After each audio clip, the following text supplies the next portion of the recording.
Tonight is all about our queer ancestors and the afterlife, and we'll be exploring the very ghostly history of the gay plot at the D.C. Congressional Cemetery. And today we have Jeff Rollins, who runs the gay plot tour at the Congressional Cemetery, and is just an expert on all things for this plot. So we're so excited that you're here tonight. Thank you so much for being here. Alrighty, so Jeff, you run the tour of the cemetery. Tell people who aren't familiar with what the Congressional Cemetery is, how you got involved, and just a little bit of your story. So Congressional Cemetery is in Capitol Hill. It was founded in 1807, and it flourished like a lot of Victorian-era cemeteries all the way to the 1950s. But really in the 60s and 70s and 80s is when we started seeing gay activists being buried there. And it really started in 1975 with a man named Leonard Matlovich, who was a technical sergeant in the Air Force. And he has his own story we'll talk about later. But him being buried there was a pivotal moment for the cemetery to have other gay activists and gay military people want to be buried there, even if they weren't living in the district. That some of them far off as California, died in California, but were buried here because of Leonard Matlovich. But there's also other aspects of the tour, like any sort of cemetery. You have LGBTQ people buried there, and we have people that just live their normal lives in the district, like a GW professor. They're on the tour, but they have their own story. Then you always have your more sort of infamous or famous people, and we have a connection to Walt Whitman at the cemetery too. So like Père Lachaise, you have Gertrude Stein and Alice B. Toklas. So we have that aspect as well. So you can really think of it in three aspects with the LGBTQ burials. Yeah, and Leonard he was the first of what we say, like starting this plot, but he's not the most prominent, and he's not the first one to really be there that was a gay figure. In fact, we were saying that the first oldest one was actually from the 18th century. And before we give it away, we did want to give y'all as an audience to guess who this historical lover is. So how the game is going to work, we're going to have a couple of these tonight. We're gonna ask the question, and then if you think it's A, you're gonna give us to stay on, spooky theme. You're gonna give us your best or if you think it's B, you're gonna give us your best boo. Okay? Okay, sweet. So go ahead and read your question. Okay, historians consider this resident to have been Walt Whitman's intimate companion for more than 10 years, as well as a muse for some of Walt's poems, such as "O Captain, My Captain." Okay. You guys have a second to ruminate. If you think it's Frank Kameny, say ah. Okay, that's okay. And now if you think it's Peter Doyle, say boo. Yes, exactly. It's Peter Doyle. So tell us a little bit about their history, about Walt Whitman and their relationship. So Peter Doyle was 20 years younger than Walt Whitman and lived in D.C., the D.C. area. Most of his life, he came over from Ireland with his family in the 1800s. And then post-Civil War, he actually was a Confederate soldier, but his family was in the D.C. area. Once he left that, he voluntarily left after being injured in battle. He wanted to have nothing to do with the war anymore and came to D.C., and he worked as a streetcar conductor and going up and down from the capital to Georgetown. And Walt Whitman, around the same time that Peter Doyle was in the Confederate soldier, Walt Whitman, who was living in Brooklyn at the time, his brother George was injured in the battle around the same time as Pete. And Walt came from Brooklyn down to D.C. to make sure his brother was okay. His brother was fine, but Walt was taken with the soldiers who were injured, both Confederate and Union soldiers, and worked as sort of a de facto nurse aide. He was never a medical person, but would work in different the makeshift hospitals around the city and would help these soldiers write letters back home, etc. And Walt Whitman actually lived here from 1863 to 1873. And 2 years into his time here, he happened to get on the streetcar that Peter Doyle was the conductor on. And Pete tells his story years later that it was a fateful night and they were drawn to each other once and they went all the way back. He went all the way back with me, meaning at the end of 30th and M in Georgetown, and they spent the night at Union Hotel. And for the next 10 years, they were pretty much inseparable. As long as Walt was in town, they would take long walks together, spend time at the Union Hotel. They never could live together, even though they wanted to. And historians pretty much think of them now. It took the historians a while to warm up to Walt even possibly being what we would call a gay man, let alone having an affair with a man. But they pretty much have warmed up to the idea that Walt and Pete were definitely intimate lovers, companions. Gay wasn't even around, the word homosexual wasn't around, but the way in context we would think of it, they were definitely in love. And kind of speaking on that, like academics and mainstream media really hesitate to call or label people gay or queer if we can't really have that like quote like hardcore evidence that they ever had sex. And it's honestly not really relevant to the conversation of like did they ever have an intimate relationship, because as queer people looking at history we can recognize that. So can you tell us a little bit more about that and how like people have grown more accepting of like the bush at the grave and everything, of accepting the queerness of his relationship with Peter Doyle? Yes. I mean, people have really warmed up, so much so that there's a DC biographer of Walt Whitman who now calls Walt Whitman a bear, which, that language would never be prescribed to him in those days. But if you read anyone who's read Leaves of Grass can tell it's a lot about man-on-man love, man-on-man sex. I wouldn't even call it coded. We have letters that Walt wrote to Pete that Pete kept, and those are in book form as well. Walt did not keep any letters that Pete wrote. And they're not explicit, but straight men do not talk this way to each other in letters. So I think just as time has gone on, contextually, people have just come to accept the fact that, for all practical purposes, Walt Whitman was a gay man. Exactly. So there's another icon buried at the cemetery whose sexuality isn't as contested or wasn't as contested, but still really had to conceal their queerness because it wasn't accepted publicly. So let's see if y'all can guess who this next person is. So this person was the first Black Rhodes Scholar, a very prestigious scholarship at Oxford University. Now, if you think it's Alain Locke, say ah, and if you think it's Bernard Reston, I think I spelled that wrong, say boo. Okay, if you think it's A, if you think it's B, it's A! So good job, A! So Jeff, what was he known most for in his life?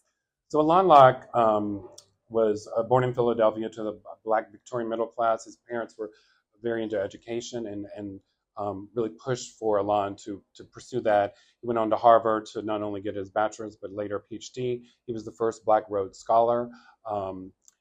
He had by his own writings, it was the first time he really encountered racism when he went to England trying to get in college at Oxford. He sort of lived in a bubble, if you will, growing up in Philadelphia and going to private schools, and his parents really sort of sheltered him. But that opened his eyes to we wouldn't call him an activist, but trying to think of how his writings would sort of inform his future. He spent a year at the University of Berlin and went to gay bars at the time and his first entry into gay sex. And we have a lot of this in his writings. When he came back, he taught at Howard University his entire life up until 1953. He was born in 1885, I believe, and died in 1954. So he only had a year of retirement. What most people, if they know him at all, he was a pretty good philosopher, but due to his race, he's not in a lot of textbooks. I was actually a philosophy major and never heard of him until I started doing this tour. That's sort of being rectified. There's a great biography about him, but he's also what he called the midwife of the Harlem Renaissance. We might call him more of the architect or the producer. He really pushed different artists, mainly starting off with writers, then later the visual artists, and then a little bit of the musicians. I don't know how much he really partaked in the musician part, but to push Black excellence and to show like white people that their art was just as good, and they didn't have to be, the white gaze didn't have to be on them. They could produce the art and be in control of it. And one of my favorite facts about his grave here at the cemetery is that it actually wasn't established until 2014 when he died in 1954. So can you tell us a little bit about this? How did this happen, and why so late in the game? Yeah, there's always like peculiar stories with a lot of cemeteries, and this is one of them. So when he died in 1954, he lived on R Street in between 13th and 14th, and there's a plaque that talks about him a little bit. He lived there with his mom up until she died. His dad died very young. He left his small estate and wanted to be cremated to a friend of his. And then that friend just sort of kept these ashes in a paper bag for a while. He died. It went to a woman they were friends with. She did not want to keep them. She talked to Howard. Howard didn't really want to take the ashes, but thought out of respect they should. Howard debated, like, should we bury him on campus? But they didn't want to become a cemetery because of so many, famous people who graduated from there. They didn't want to say no to them. So around this time, it was coming up on his 100th year anniversary of being a Rhodes Scholar, the first Black Rhodes Scholar, and the Rhodes Scholars at the time wanted to honor him. And when they found out he didn't have a burial place, they thought, oh, this would be a good way to honor him, and they chose Congressional Cemetery because of its prominence, and a lot of important people are buried there. And he's in a very like prime real estate, if you want to think of the cemetery that way. He's right near the entrance, and it's a lovely stone. And he had a full ceremony, and that's on YouTube. You can watch that on YouTube, and it was very nice. Wait, were you there for it? I was not there for it, but I've watched it. Yeah. So this next couple that we have is John Fry and Peter Morris. And they're buried together at the cemetery and have a really extremely unique gravestone. And for folks who have listened to the first season of our podcast, you're probably familiar with where these two have met. So what we wanted to do was give y'all a little hint from our first episode, which is called XOXO Lad Forrester. And we have a different couple, Paul Kunstler, who was also a part of the pickets with the Mattachine Society. He also met the love of his life at this establishment. So when you hear the creepy little witch laugh, that's me trying to censor out the name of the establishment so there's not like a random witch laugh in the podcast. It's trying to make sure that you guys won't hear the name of the actual establishment. But Ellie's going to play about like a minute clip of Paul's story of meeting his partner at this, either the Chicken Hut or the Bohemian Caverns. But there was one more introduction that would change Paul's life forever.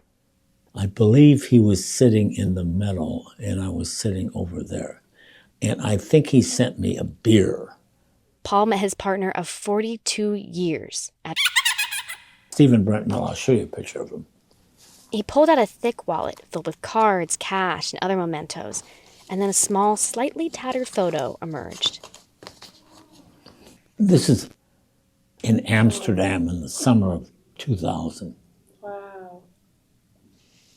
I call him the movie director. Yeah, with the haircut and the stoic look he's got going. It's very suave. Correct.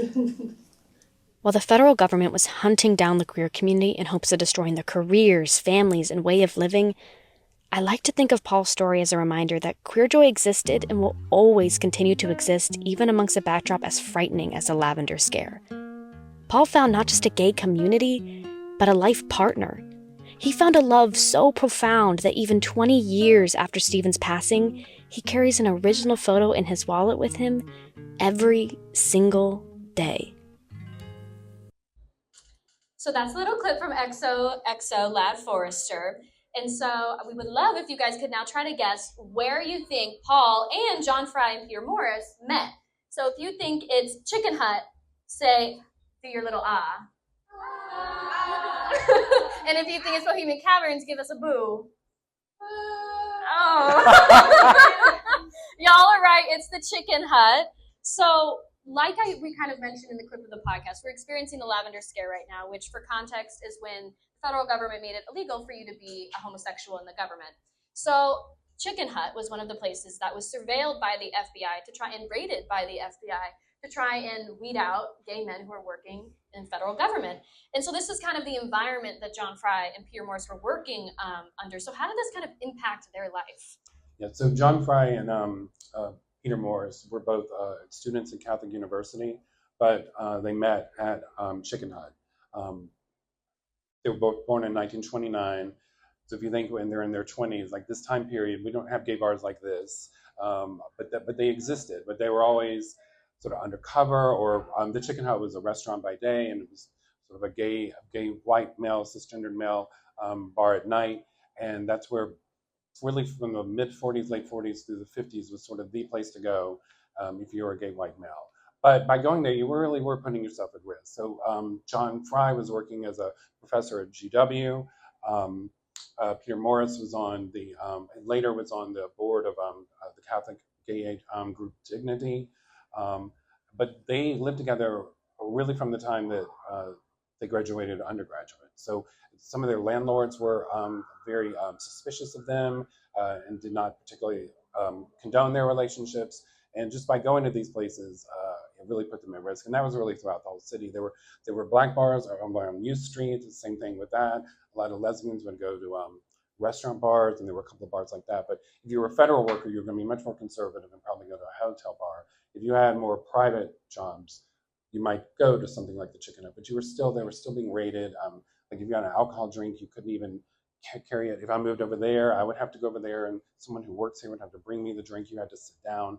There were a lot of laws in all these various cities, so you had to navigate that. And their picture could have been in the paper if they'd been arrested, and then he definitely would have been fired from GW. So right. It was to find socialization, to find love, you high risk.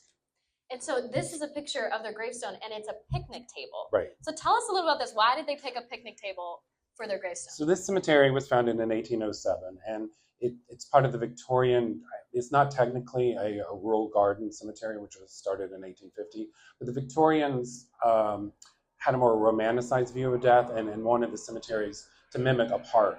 So if you go to Congressional, it's rolling hills with a lot of trees and a lot of places to really spend the day. And that's what people would do back then, because these cemeteries were far off from where people were living. Maybe less so with this one, but far enough because they thought disease could still be spread through the body, et cetera, et cetera. So if you went there, you might want to spend the whole day. So the Victorians would have picnics. Well, John Fry and Philip actually designed this, and they wanted to hark and sort of pay homage to that Victorian era in a very, very literal way. And this is a picnic table. Today I did a tour, and there were people like eating there. And I had to ask, like, is it okay if I talk about this while you're sitting there? But they moved. But they want people to eat there. It's a nonprofit at the cemetery. A lot of people who work at the nonprofit, they'll eat lunch there. And they both ate there. It was created before they died, which isn't as common as you think. But at Congressional, we have a lot of people who design their own stones, and they're not deceased yet. So they literally ate at where they're now buried? Yes. That's kind of iconic. Okay. So speaking of and being in the era of the Lavender Scare, again, when the government made it illegal to serve as a federal government employee if you were gay, we have probably one of the most prominent figures in the gay community who was fired from his job as an astronomer at the Army Map Service. And so we'd love if y'all can guess, I think it's the next slide, who we think the father of the gay rights movement, or what he was known as, is. So if you think it's A, Harvey Milk, you'll say odd. If you think it's B, Dr. Frank Kameny, you'll say boo. So if you think it's A, okay, and if you think it's B, it's B.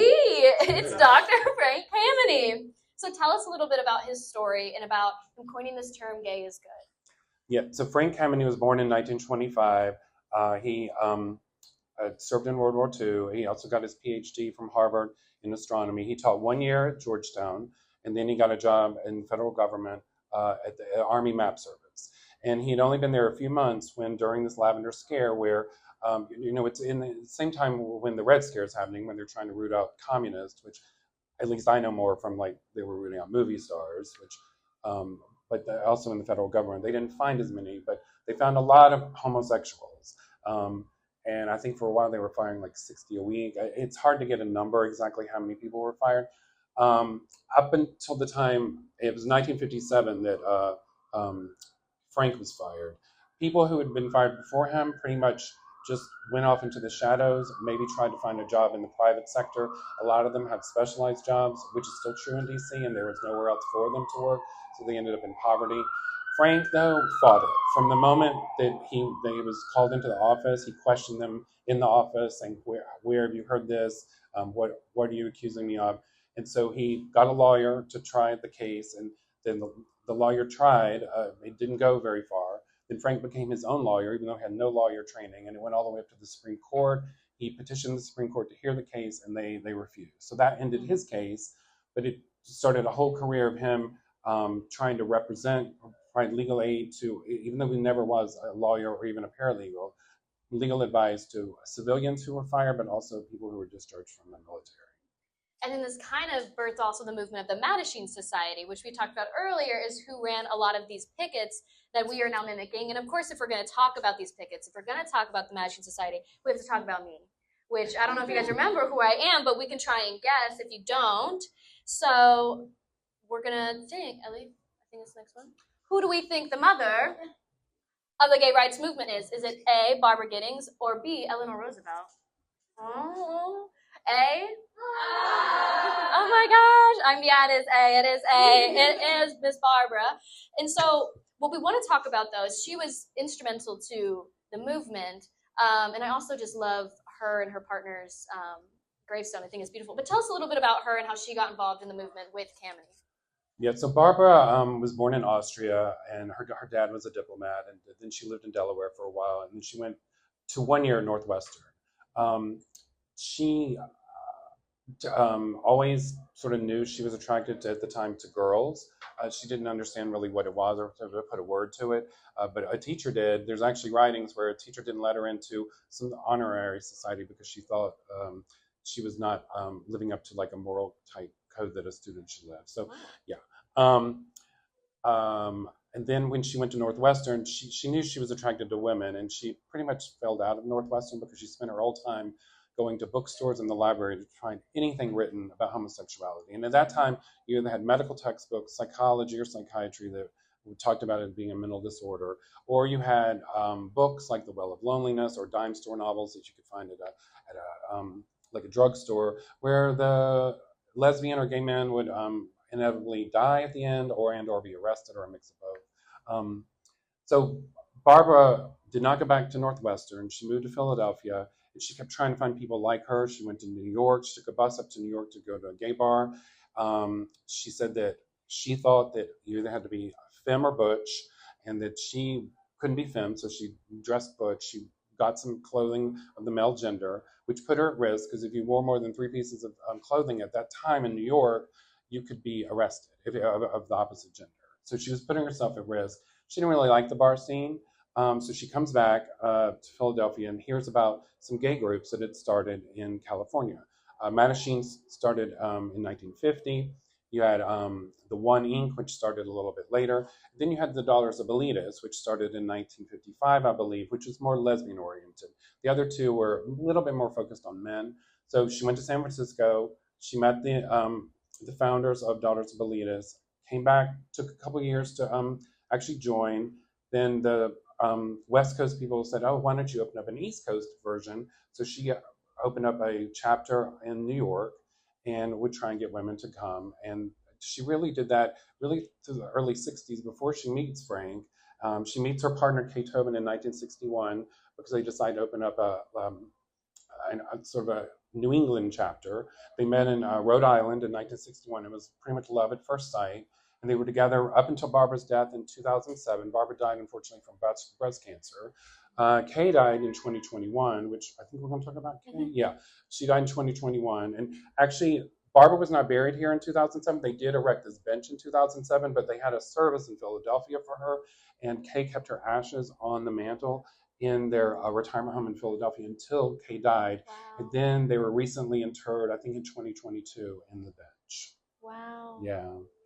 So Barbara and Frank are considered, quote unquote, the mother and father of the gay rights movement. They would always sort of question that term, but together, they work together, which we'll talk about, I believe. Right, yeah. Is really what sort of people don't question that moniker for both fits. Yeah, and one of the biggest things I think they were most instrumental in changing is the American Psychiatric Association of declassifying homosexuality as a mental disorder, which we have a really interesting picture of that I'd love for us to talk about, is when they went to the association and they had Dr. H. Anonymous. So tell us a little bit about this photo. This is Barbara, Frank, and then our doctor. Right. So Barbara and Frank, when they met, which neither one could remember when they met, but it's definitely around 1963, 1964. When they met, they both were of a different ilk than a lot of people at that time. A lot of the people that were in the Mattachine or Daughters of Bolitas really just wanted to assimilate into culture and wanted to not offend straight people. Barbara and Frank did not like that. They were more what we think of activists today, and they were like, no, you need to change. We're the right ones. You're the wrong ones. So Barbara and Frank, when they met, it was almost like a star exploded, and they were very powerful together in this and believed solely like, we need to change society.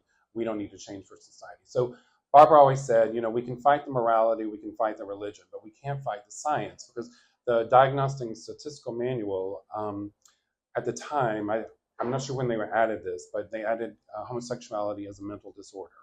So they really wanted to lobby the American Psychiatric Association to remove it. And they had meetings with them. They would meet with different people who would even agree with them. But it's hard to change something like that. Finally, the APA called them on the bluff a little bit and said, "Okay, come speak to at our convention." So originally it was just going to be Frank and Barbara and a straight psychiatrist. But then Kay was like, "No, we really need a gay or lesbian psychiatrist, or else there's not going to give much credibility." Because they understand the gay movement at the time, the gay rights movement, but they're not. Neither Barbara or Frank were medical. So they asked around, and no psychiatrist was willing, except for Dr. H. Anonymous, who I believe his name was Fryer, John Fryer. He said, "I'll do it if I can wear a disguise and have my voice modulated in the microphone." Frank was totally against this, but Kay and Barbara were like, "It's the best we've got." It actually turned out to be a great success. The room was packed, and this was 1972. And in 1973, the APA actually started and formally removed homosexuality as a mental disorder. And they actually invited Frank and Barbara to the unveiling of this. And it actually made some of the newspapers, and there was a Philadelphia newspaper that said 20 million homosexuals cured overnight, because with the strike of a pen, it was removed as a mental disorder. And as Barbara said, the strike of the pen made it a mental disorder, and the strike of the pen removed it. So they were very satisfied. So if we're going to talk about Barbara, we obviously have to talk about her partner, Kay, and also we have to talk about the ladder. So we have a picture of Kay, and then also their graves again, but also behind her are pictures of the ladder. So can you tell us a little bit about the ladder, about their work there? Yeah, so the Mattachine Society had its own magazine, and the ladder, when it was started, they're like, we should have our own magazine too. And these magazines were generally mailed out. These organizations have mailing lists. We're talking 10, 15, 20 people. We're not talking a lot of people. That would put you at risk. So if it was delivered to the wrong, even though it was in a covered envelope, if it was sent to your next door neighbor, that could out yourself and put you at harm. They also lobbied for some bookstores to have this. So the ladder, we don't have a picture of it, but when it was originally created in the 50s, they would just have drawings of women on the front. But Barbara actually became the editor of it from 63 to 66. And they really lobbied to make it much more progressive. So you can see the bottom left, that's a picture of Ernestine Eckstein, who is an amazing person in her own right. There's not a ton about her. Very interesting person. There's some interviews with her. Lily Valens is at the top left. So you see photographs. So Kay and Barbara really lobbied. We need real life lesbians, as Barbara put it, on the cover to give it credence. And it says The Ladder, a lesbian review. In the beginning, it just said The Ladder, but Barbara kept pushing for it to say a lesbian review, and the font kept getting bigger and bigger as the years progressed. But Barbara and Kay were a little too radical for the Daughters of Molinas. So by 1966, they were sort of ousted because they wanted articles to be a little bit more activist oriented in the Ladder versus more of an assimilation type. So their time was fruitful, but it pushed the Daughters of Molinas a little too much. Right. So I'd like us to go back to Leonard Malkovich, who we briefly discussed at the beginning as kind of starting this sort of activism within the gay plot of the cemetery. And he was featured on the Times front cover in 1975. I think we have a picture of it right here. And so why was he featured, and why was this kind of really groundbreaking for the gay rights movement at that time? So up to this point, we have these assimilationists, and then we have people like Frank and Barbara who were doing the pickets that you've seen pictures of in front of the White House in 1965, in front of the Pentagon, and in front of Independence Hall in Philadelphia on July 4th. But all this time, Barbara and Frank had also been working with military people who had been discharged for being a gay or lesbian. And I'm using those terms just because those were the terms of the time. And what kept happening is the Department of Defense, whatever branch it was, would find something else at fault with those either servicemen or servicewomen and just focus on that and not focus on the gay thing. So they're like, we need to find a model soldier who has no blemished record at all, like even the most minor thing, do a test case on the ban on gays and lesbians in the military. So Frank, Leonard Matlovich was a very different type of person. He actually didn't come out to himself until 1973, and by this time, he was a grown man. He did not think of himself the way Barbara and Frank and Kay did. He thought he was immoral, that he believed in what the religion said, and he really didn't want to be gay. But he finally came to terms with it, and in 1974, he saw an article in the Air Force Times that the ASLU and Frank had put talking about, like they were looking for someone that could be a really good test case. He thought he would be a good choice. They really weren't keen on that at first because he was too new and they knew he'd become famous. But in 1975, he actually gave a letter to his commanding officer at Langley and outing himself. And his commander asked, "What does this mean?" And he said, "It means Brown versus Board of Education." So they were, Frank and a lot of the gay rights activists at this time were really modeling after the civil rights, the Black civil rights movement. So they were following that with Brown versus Board of Education. It immediately made Leonard famous. Time magazine, this was September 1975, I believe, put him on the cover in his dress uniform. It says, "I'm a homosexual, the gay drive for acceptance." This was really a huge thing for the time. Only, I think, like movie stars that were on the cover of any sort of national magazine, and even that would have been questionable, like were they or weren't they gay? So this was, to have a celebrity on the cover was an enormous thing. And we want to talk about his grave at this point. Yeah, and so I wanted to point out, I tried to, it's a little blurry, but I wanted everyone to read what he has engraved, saying, "When I was in the military, they gave me a medal for killing 2 men, and I'm discharged for loving one," which I just think is a very beautiful sentiment. And what we talked about earlier before this was that he really just wanted to be an activist in death. It was like his big reason for being buried here. Correct, right. This isn't really his story. He was a model soldier. He served 3 tours of duty. He had a Purple Heart and a bronze medal. But he wanted to honor Harvey Milk, but due to family issues with Harvey Milk and just, this isn't California, it just didn't make sense. So he thought, oh, let me do a gravestone to honor gays and lesbians in the military or who've been kicked out. So originally, it did not have his name at the footbed here. It just had the marker there, which is the quote that Abby just read, and it says a gay Vietnam veteran. You also see the pink triangle, which is an homage to the pink triangle was used for gay men, and they were in the concentration camps. They would put them on the clothing. And then I don't know if you noticed on Barbara's grave, she had a black triangle. Lesbians were, to the best of my knowledge, were quote unquote lumped in with asocials, and so that's why. And a lot of AIDS activists reclaimed the pink triangle in the 80s, and so that's why it's the pink triangle. He really just wanted this to be in the shadow of Arlington Cemetery and sort of cut not from the same stone as the Vietnam Memorial, but have that same look. But when he was diagnosed with HIV/AIDS in the mid 80s, he realized he wasn't going to be around as long. It kind of came out like, oh, this is my stone, I'm going to be buried here. So why did he choose where he chose in the cemetery? Yeah, so you alluded, one of the big things he said, which it's hard to imagine, but I think he's executed it perfectly in death, is to be an activist in death just as much as you are in life. And he chose it in Congressional because once he was walking, he lived here for a while, and he was walking around and someone was lost, and he said, "What are you looking for?" And he's like, "I'm looking for Walt Whitman's boyfriend." So that sort of clued in. He'd been to Père Lachaise and seen Oscar Wilde's grave and Gertrude Stein and Alice B. Toklas. So he's like, oh, people come to this. But he also, if you go to his grave, just up the hill a little bit is J. Edgar Hoover, the notorious FBI director, who he loathed. And he thought it'd be really funny to have a gay memorial just in the shadow of J. Edgar Hoover.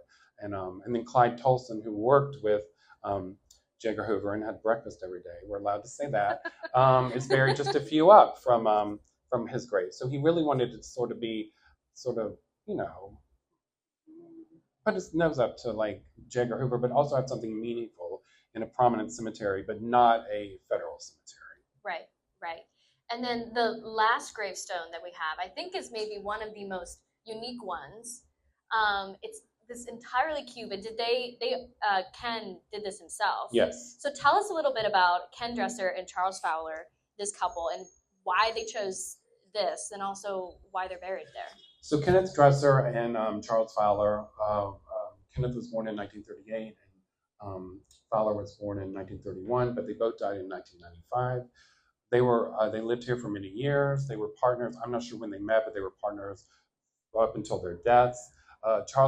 Kenneth Dresser was a large-scale graphic designer and designed things for like Epcot Center and the Disney Parade and the Super Bowl. Charles Fowler taught music, but also would write stuff in concert with Kenneth for the Epcot Center and things like that. They both were diagnosed with HIV/AIDS and both died in 1995. Kenneth wanted to design his marker, which we already talked about, like other people had done that.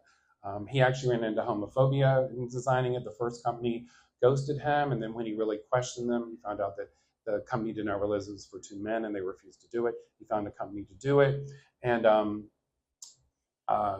so this was really I think the first unique cube at Congressional. If you walk through Congressional, you'll see a lot of unique cubes. If you go to some other cemeteries, they're much more conservative.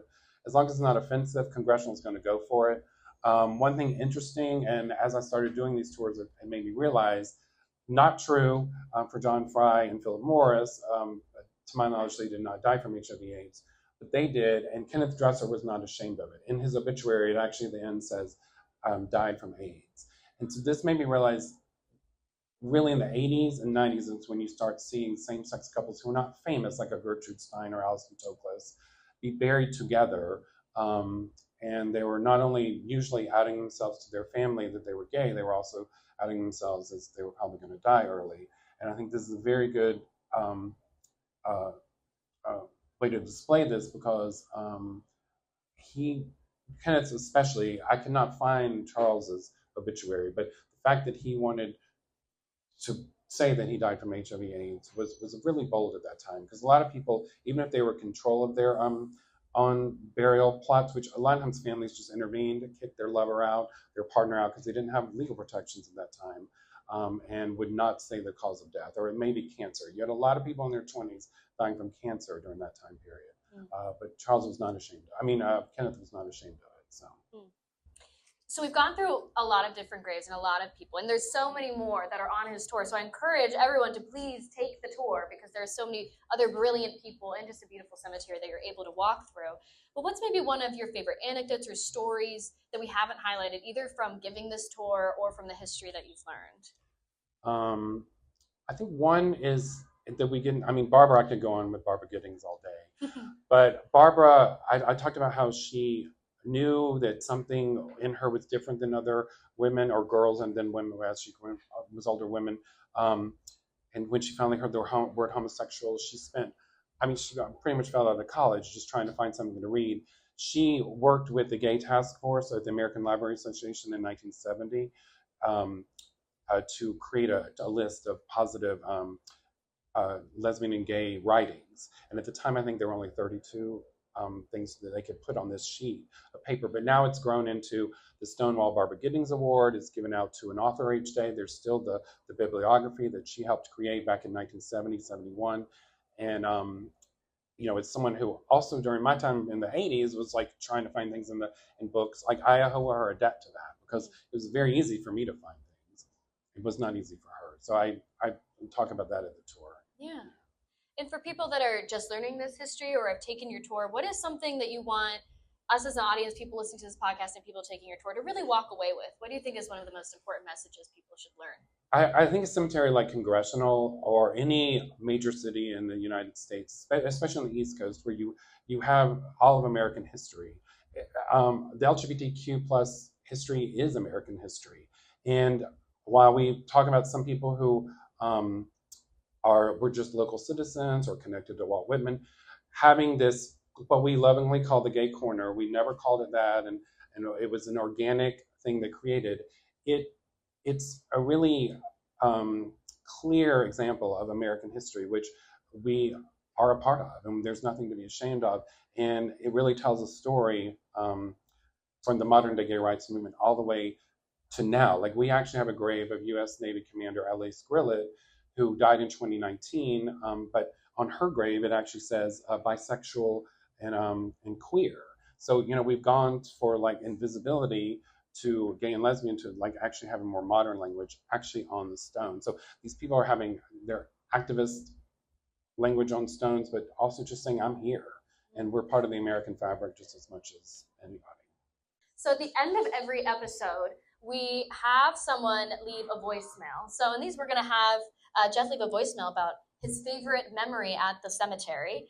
But if anyone is inspired from this, every episode is, whether it's historical or one of our after-hour episodes, we end it with either a crazy voicemail someone left us at Sinners and Saints on the phone, of someone saying they just did coke in the bathroom, or of someone saying that they like met the love of their life at Pictures and now like this little Cinderella story that they had. So there's really beautiful moments that have been left on Fifi, and we're so excited for Jeff to share his and to send us home tonight with it. So just pick it up. You'll hear a bear dog. Is this actually recording? Yeah, well. This is Jeff Rollins, docent at Congressional Cemetery. I actually have quickly two favorite moments. One is I give this tour. I used to give it to Montgomery County high school students, and I actually got a letter from one of the students who, after I talked about Kenneth Dresser and him talking about it dying from HIV/AIDS, wrote me a letter saying like she understood more what her uncle had gone through, and just hearing these stories brought it into context. And then going to an older generation, I had someone who was Leonard Malevich's age, who was in the Marines around the same time that Malevich was, and he was on tour with his current husband and ex-wife, and he was married to this woman at the time that Leonard Malevich was on the cover. And he said that it scared the shit out of him, is what he said. And the arms on his hair stood up, but he knew he was the same as Leonard. So it made him eventually come out to his wife. They're still friends, like she was on the tour, and they're going to be buried there in a bench. And their bench is in front of Leonard's and has two cats on the front. Because if you ever go to Congressional, it's also a dog walking park, so there's a lot of dogs there, and they wanted to pay homage to cats. So just the generations, like I said, it talks about American history and LGBTQ history, and that it became real with those two scenarios. Amazing. Well, thank you all so much. Thank you. That concludes the end of our live recorded podcast. If you guys want to stick around, chat, get to know each other, ask some questions, we'll be here for a couple more minutes, 15 minutes to just gab. But thank you guys so much for coming. Thank you.